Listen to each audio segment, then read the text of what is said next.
This is a Stan James Gold Cup handicap chase.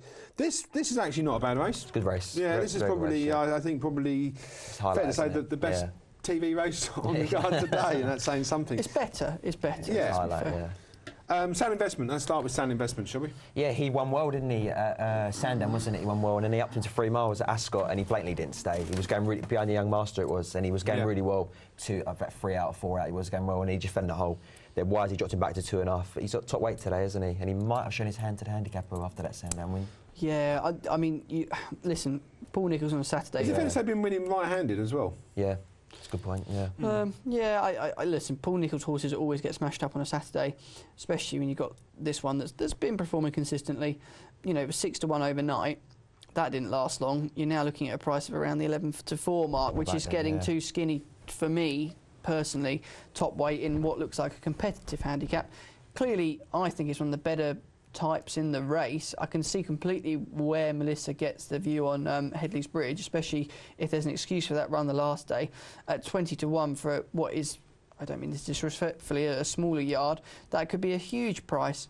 There's one down the bottom I've sort of caught a bit of an eye on, and that's going to be the Robert Walford St Ralph. That could be interesting. Suddenly found some form after a bit of a break. And I like catching them right like that. Yeah, if you can find something that's progressive and the penny has dropped. Yeah, I think it might be. I don't know if this is one of my selections. I can't remember. You can't remember? Well, I can't remember. I had 5, and I can't remember. We'll find out later on. But I was very keen on this one, and I think carrying 10 stone 3 bottom weight, is perfect. And I think Robert Walford is actually a very good trainer. Yeah. I mean, I would sooner personally be on the bottom weight than the top weight if I had to have a bet in this race. Okay, I think we've got Tom on the end of the line. Good morning, Tom.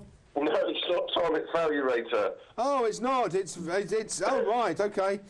I think we've got Tom trying to call us. That's why the ring's going. Oh, you're going to have to be very quick, Matt. Okay, just from this 325 at Newbury's, give me a selection. I like the Philip Hobbs apparent second string, Ballygarvery, who did well over an inadequate 2 last time. I think this trip is well up, and he's certainly the best handicapped horse in the race. Ballygarvery around the 12 to 1 mark. And stepping up from 2 miles, you've got no problem with that at all?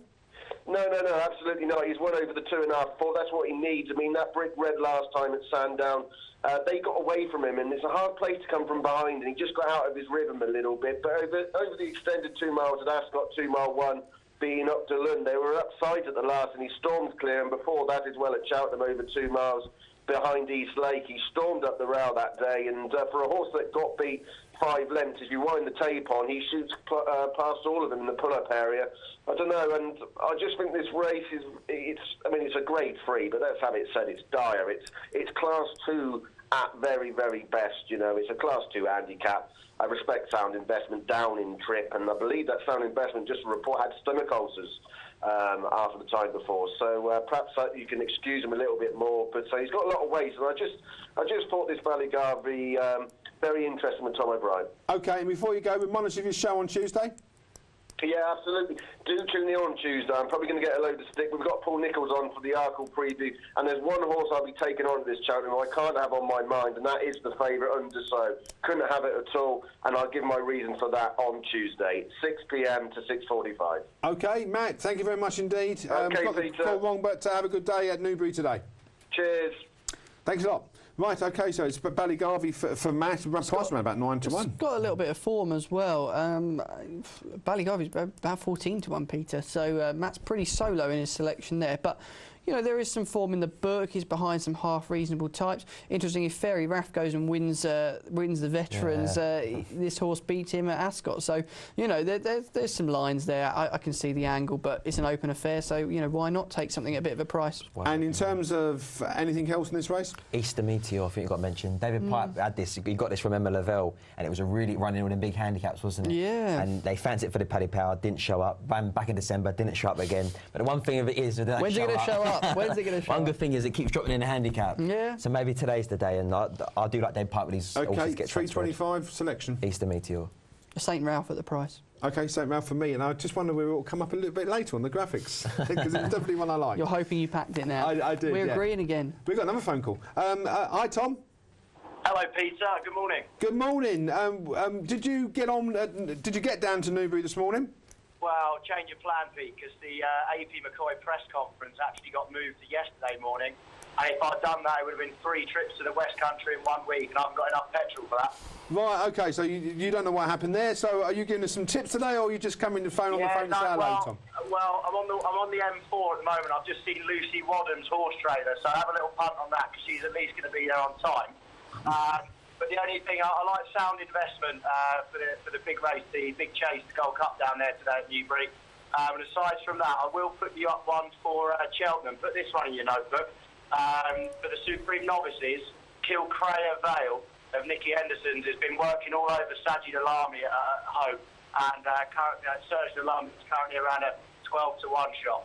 OK, I mean, sound investment today in that 325's carrying more weight than me, though, Tom. Yeah, I don't. Yeah, but I really rate Nichols on the big Saturday handicaps. Put in a couple of good performances already this season, and I would have thought it'd be there or thereabouts today, Pete. OK, fantastic. All the best today, Tom, and all the best with the Cheltenham tip. And say that again. What's the name? Kilcrea Vale in the Supreme Novices at Cheltenham. Get it anti-post 12 to 1. OK. It's in the Neptune. Sorry, for the Neptune. He's right. Your man's right for the Neptune. Neptune. Right. OK. What I will say though, Pete, say about a class source down too much weight. Well, similar to me, you are. You can be classy and carry weight and get by. You know that. Absolutely. OK, Tom. All the best. Cheers, Pete. See you later. See you later. All the best. Right. OK. Sound investment for Tom, and it was a Neptune. He it's made the the point. Neptune. Yeah, I was going to say, I actually think the horse was going to the festival at all. So Nicky Henderson said on Monday that he's not going. So unless he knows different, maybe a Well, Tom longer has got term. insight actually to what's going on. So hopefully Tom's right, and he actually gets it right, and we get a winner. That's what Fingers we want. crossed. Really. Right, we're going to take a look at our selections. We're going to take your selections through first, Luke. Hopefully they'll take that strap off and we'll get the selections on. Luke, your selections. I'll start with Cardinal Water in the first race at Doncaster. It's not much of a price, but I need a winner, so he should deliver. He ran easily at Doncaster first time out, and then he went to Newbury second time out, and he bumped into QE, who's one of the leading candidates for the Supreme Novices, and he did nothing wrong, and he was trying to give him £6. I think in hindsight, it might prove an impossible task, and I think he'd be too good for the John Joe horse in what appears a match race. Next one is Bristol de Meyer. I think everyone was disappointed last night at Sandown. I was less so. I thought he ran well. He's only a 4-year-old, and against also like Jolly Allen, who's a leading fancy for Supreme Novices, and Garde La Victoire, who's a battle-hardened 154-rated horse. I think he did okay. And even Daryl Jacobs said afterwards that he ran well. I've got Calder Cops in the next at Doncaster. This horse has been waiting for good ground, and Nicky Henderson has purposely saved him and put him by to wait for good ground, and today he gets it, and I think he's potentially well handicapped. And I'll take a chance on the old stage at Night in Milan in the Grimthorpe. He's got an excellent course record, and 6 runs there, 3 wins, 2 places, and hopefully he can do the business today at a nice price. OK, that's. How many winners did you get last week? 1, Irish Saint, wasn't it? That was it. Hopefully we'll get a couple more today. Sam. Yeah. And it's nice to see that you haven't all gone for the even money shots today. Well, my record's pretty reasonable, touchwood. I've got to say, the week before last when I was here, it was 2 seconds and 2 firsts. So come on, been hitting the crossbar. We're going for the 4. Absolutely. There are 2 shorties and 2 what I describe as probably each way shots, to be fair. Gold Trail, I've gone mad. Tom Marriott's tipping at Cheltenham, and I'm tipping at Lingfield on the all-weather. Gold Trail, Ryan Moore booked for the ride, should rattle up the continuing sequence of wins today. Will be about the 13 to 8 shot, which seems fair given who he's against, and I think he'll win. Newbury, we're going for Triangular. We've spoken about this horse before. It's going to be interesting coming back from a lengthy break, but if any man can do it with a chaser, it'll be Harry Fry, I expect. We're looking as well, David Pipe, this horse needs to win to get in, so I'm taking on Call the Cops, and Abativar is going to have to win, and I think he'll win well, personally. I think we'll get the rises needed. And my last horse is probably one to put in your notebooks for the spring. It's having a reappearance today, Streams of Whiskey. I can't leave this horse alone. It won at a huge price for me on good ground. Today's ground should suit, and I hope it will go well.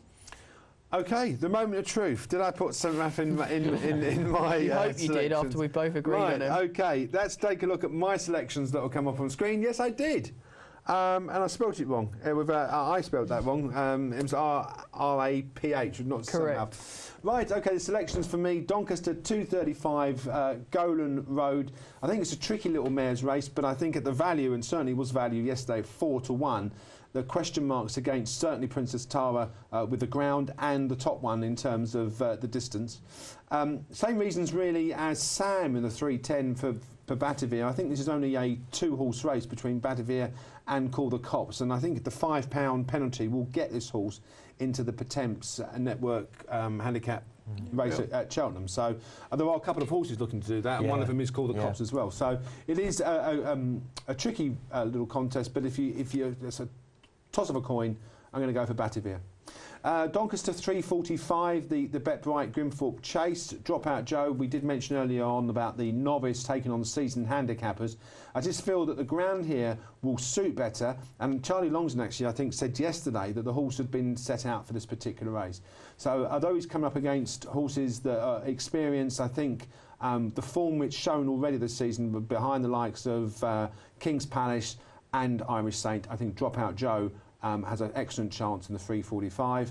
And then we've just spoke about the 3:25 at Newbury. The bottom weight, Sir Ralph, trained by Robert Walford, ridden by Felix Giles. He's only a 7-year-old, and it's £11 rise, I think, for the last time. But I still think that's got a cracking chance, and it will actually go up in weights from Wednesday by £3.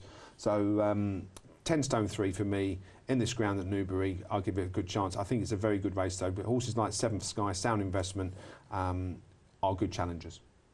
Right, we did hope to have Billy Blakeman here this morning, and he studied till 2 o'clock. Then what happened? Slept through his alarm? Yeah, I don't know.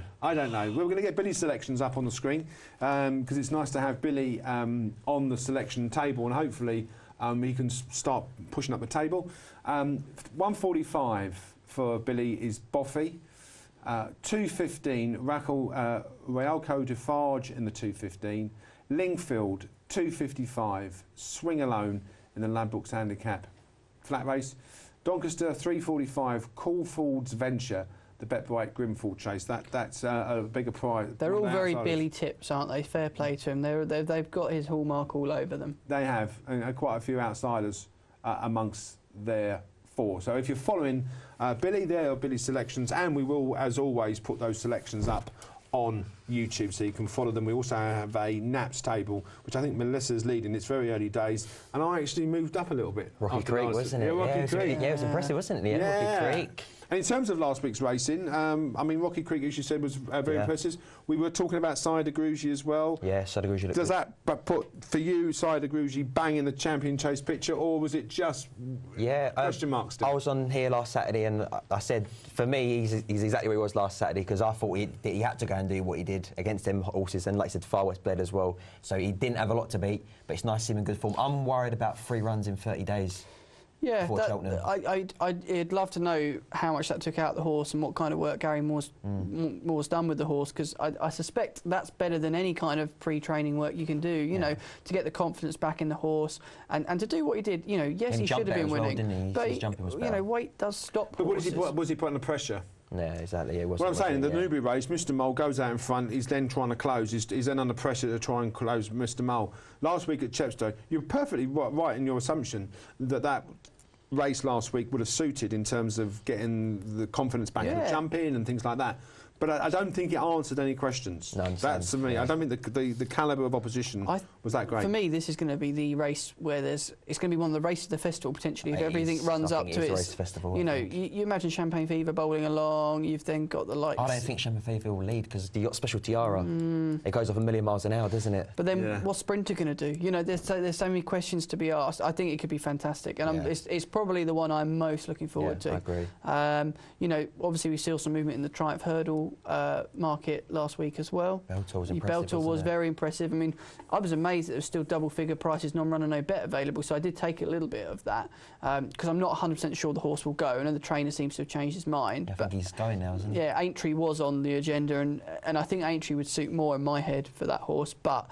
Isn't it great to see a smaller stable with something towards the head of the betting? As well, wasn't it? Yeah, Like, it didn't cost you don't need to be spending £100,000 on a horse to get a half-decent one. No. You know, there's a lot of luck involved as well. You don't spend much on getting decent ones, do you? No, I try not to. It's the best way to do it. But it's one of those. Cheltenham's amongst and coming up towards us, and I know Tuesday and Wednesday night we're going to be talking about it and previewing it with some guests and things. And I'm really excited for it, as I always am. My anti-post book's in tatters, bar 1 or 2, but I can survive, it's all right. OK, yes, and we have got those features coming up on Tuesday and Wednesday evening, where we're going to be previewing the 4 days of Cheltenham from 8 o'clock, both Tuesday and Wednesday. And next Saturday, we are sponsored by Betfred as we look ahead to Cheltenham and cover the races of that day as well.